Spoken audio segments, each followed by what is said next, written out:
કૃષિ સહાય પેકેજના ફોર્મ ભરનાર ખેડૂતો સતર્ક રહેજો। ફોર્મ ભરવા માટે અરજદારે નથી આપવાના હોતા રૂપિયા। અરજી માટે ફોર્મ ભરવા પૈસા લેવાતા હોવાની ફરિયાદો ઉઠી છે। ફરિયાદ ઉઠતા રાજ્ય સરકારે સ્પષ્ટતા કરી છે। આ બાબતે અરજદારે કોઈ પણ રૂપિયા આપવાના હોતા નથી તેવી સ્પષ્ટતા કરવામાં આવી છે।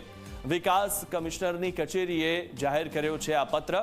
ઉલ્લેખનીય છે કે ઘણા બધા લોકો ફોર્મ ભરી આપવા માટે પૈસા લેતા હોય છે અને ખેડૂતોને આ પ્રકારે લૂંટતા હોય છે।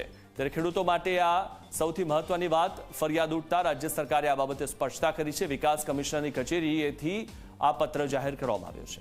પછી વધુ માહિતી મેળવી અમારા સંવાદદાતા હિતલ પારેખ પાસેથી। હિતલ, જે રીતે ઘણા બધા લોકો ફોર્મ ભરી આપવાના પૈસા લેતા હોય છે અને ખેડૂતોને ઠગતા હોય છે, ત્યારે આ પત્ર જાહેર કરવામાં આવ્યું છે, શું વધુ માહિતી?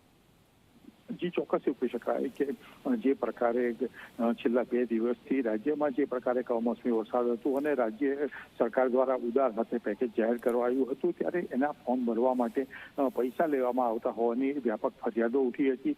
ક્યાંક ને ક્યાંક રૂપિયા 100 સુધી લેવામાં આવતા હોવાનો વિડીયો પણ વાયરલ થયા હતા। તેના પરિપ્રેક્ષમાં આખરે રાજ્ય સરકારે સ્પષ્ટતા કરી છે કે આ ફોર્મ ભરવાના એક પણ રૂપિયો આપવાનો થતો નથી। જે વીસી જે ફોર્મ ભરતા હોય છે એમને રૂપિયા 20 ચૂકવવાના હોય છે, એ રાજ્ય સરકાર પોતે તેના બજેટમાંથી ચૂકવે છે। એટલે લોકો ખેડૂતોએ કોઈ જ રૂપિયા આપવાના નથી, આ પ્રકારની સ્પષ્ટતા કરી છે ને જો આ પ્રકારે હવે સ્પષ્ટતા પછી જી આભાર હિતલ, માહિતી આપવા બદલ।